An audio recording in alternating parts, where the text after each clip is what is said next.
Your next online order might arrive via a silent, whirring drone dropping a package directly onto your doorstep in under 30 minutes.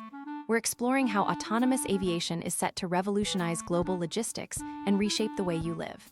We'll look at the technology, the hurdles, and the surprising way these drones could save lives.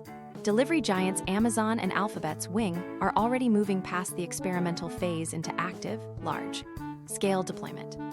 These drones utilize advanced AI and LiDAR sensors to map terrain, avoid power lines, and land in spaces as small as a patio table.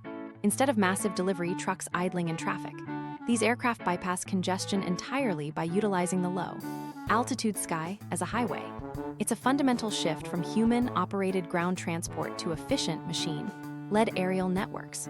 While convenience is the obvious benefit, the true potential lies in healthcare and emergency services.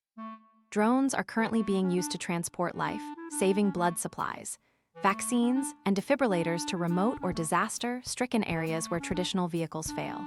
Interestingly, studies show that drone delivery is significantly more energy efficient than traditional electric vans for short-distance routes. Yet, these efficiency gains are meaningless if we can't solve one major regulatory nightmare. Integrating thousands of automated drones into busy airspace requires a revolutionary air traffic control system. We're talking about UTM, or Unmanned Aircraft System Traffic Management, which acts as a digital supervisor for the sky. But how will these drones handle extreme weather, and could they eventually replace the local post office? The future of logistics is shifting from the road to the air, promising lower costs, reduced carbon footprints, and near-instant delivery. While regulations and noise concerns remain, the infrastructure for a sky-bound supply chain is already under construction.